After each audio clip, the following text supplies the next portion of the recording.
everyone, welcome to week 3 of English 102. I am really excited to see the conversations happening in your writing project 1 groups, and I was glad to hop into most of your first meetings, although if I didn't catch your meeting this week, hopefully I will in week 3 and as you guys move forward. So you are going to want to meet via Teams with your group at least once each week, just to sort of check in and make sure everybody is good and that you have the assignments you need. So what I'm going to go over this week is working on your research proposal and using Keyterms to do some searching, which I know is a struggle for many of us, but they are very useful, and I know a couple tips and tricks that might be useful. So the assignments for week 3 are pretty straightforward. We've got a couple of readings and the discussion board for week 3. There's a chapter from The Informed Writer by Charles Basserman, which is a open educational textbook on research. It's kind of a long chapter, but I think Basserman does a really great job of giving an example of a research proposal and how you might want to be thinking through the plan for your research. And then there's a Right Here, Right Now, another OER textbook on using search terms and doing secondary research specifically. So you're also going to have a group blog post due this week that your reporter should submit, and the research proposal will be due Sunday, which your archivist should submit. Just keep in mind that any of the official submissions, like the research proposal, should be in a Word document or PDF format. Otherwise, I cannot view it on Blackboard. So the research proposal is really our main goal for this week. And why we're doing a research proposal before we really jump into the research is because it helps to sort of think through where you want to go and why you're going there before you really do your research. And this also may be a assignment that you'll encounter in future courses, particularly if you are taking any psychology classes, sociology. If you're doing any sort of formalized research, often you'll have to submit a proposal that says this is what I want to do and this is why. So make sure that you're doing this in APA format. I really highly encourage y'all to use a template. Use the template in Microsoft Word or on Google Docs. You should have some general sources on your social issue.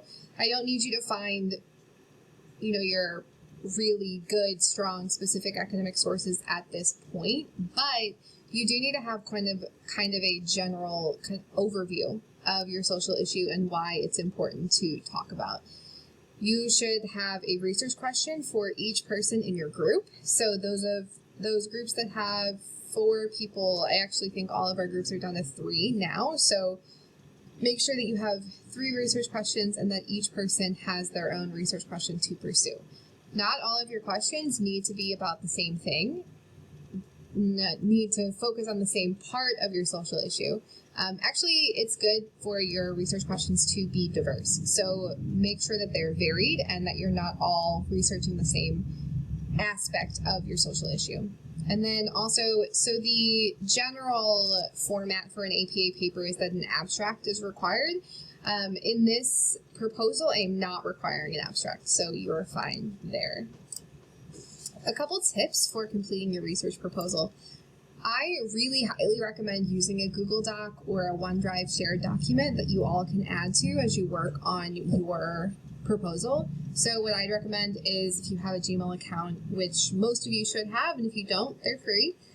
So sign up for a Gmail account or use yours, open up your Google Drive, create a new Google document, and from the templates, select the APA format paper. So what that's going to do is going to pull up all of the pieces that you already need, and then everyone can add to it. Make sure that you share it. Make sure also that you're looking at the readings for discussion board 3 before you really get into the proposal. These will definitely help you in the planning for this week and in the assignments that you have. So those readings are pretty key. Then I also recommend having one group member, maybe your facilitator, look over your research proposal before they turn it in, before your archivist turns it in, so that you get more of a cohesive piece instead of little parts written from a bunch of different voices. I recognize this is something that's written by 3 people kind of coming together, I recognize that it may have sort of a change in voice as you write, but I do expect there to be sort of a cohesive element to it. Everything should sort of fit in together. All right, so some of you might be wondering about how we're going to break up the type of research that we do this semester. So just a quick reminder, this was in some of the reading that you had for last week, but there are two kinds of research that we do, that we talk about when we talk about academic research. The first is primary, which is first person. It means that you personally, as a researcher, are going out and collecting data and then summarizing and synthesizing what you find into a research paper. This is actually something we'll start in project 2. I decided to do secondary research first because it's probably what we're most familiar with. So secondary research is summarizing or synthesizing someone else's primary research. This includes database searches, using the library, comparing popular and scholarly sources. That is what we're doing for project 1. All right, so doing surveys, interviewing, and ethnographies is something we'll touch on in project 2, but I decided to kind of flip-flop it for this first assignment. While you're working on the secondary research, keyword searches, the keywords that you use to find information, are so important to secondary research because this determines the information that you're finding on your social issue. So what I'd like y'all to do is really think about the terms and the words that you're using to find the information that you need. Often I hear students say, well, I couldn't find anything that was helpful. And I might ask, well, what did you search for?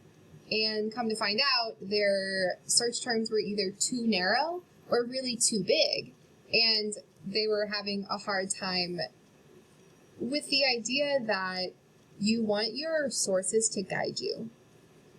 Having a plan for your research is good, but you can't have an idea in your head of what you're going to find before you find it. You're not really looking for information you already know is there. What you're doing is you're looking for what's there and letting that speak to you. Okay, so consider this a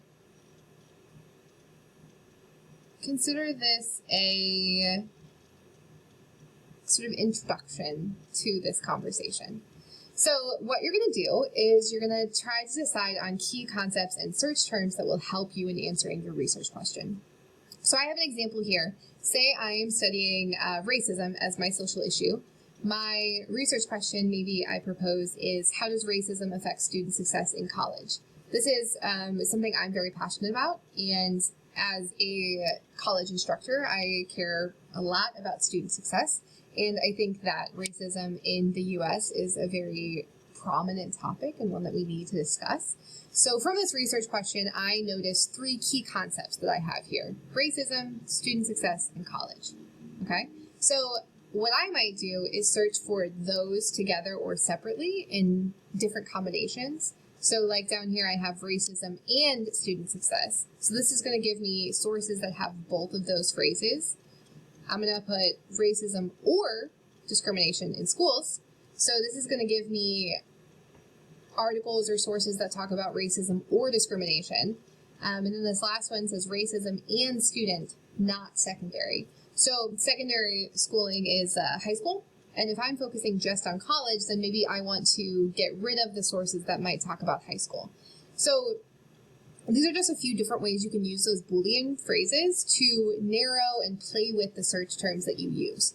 What I find a lot of students do is they might type in an entire sentence or maybe a string of 5 or 6 words. And what that does is it actually narrows your search so much that you may not really be seeing all of the information that's relevant to what you need. So I really encourage you to play around with your search terms to consider synonyms for what you're looking for. So for example, student success, I might also use student persistence, completion, schools, universities, colleges, all of those might change the information that I get back. All right. Just a reminder about your discussion boards. So I know that we're still kind of getting into these as the semester goes on, but you will have a discussion board every week, and I wanted to just remind everyone that if you are including a quote or a paraphrase from the reading, which I do require, then you need to have an in-text citation that's appropriate to your quote. So you cannot just put a quote in and say, this is from the reading. What you need to have is the quote, and then in parentheses, the author's last name and the year that was published. Okay? This is something you really need to get in the habit of doing because it's what I expect in all of your assignments. The length of your post should be about 1 full paragraph. And you want to respond to 2 classmates to get the full 15 points for the week. All right? So if you have any questions, please email me, send me a Microsoft Teams chat. I also accept carrier pigeons. Never had one, but I would, think I'd accept it. And then last but not least, I wanted to show you guys my new dog. This is Suede. He's the best. I got to introduce him to TJ and Mac in their Microsoft team meeting this week. But if you guys have an adorable little dog that you're spending time with at home, send me a picture. I love them. So hope you guys have a great week, and I will see you soon.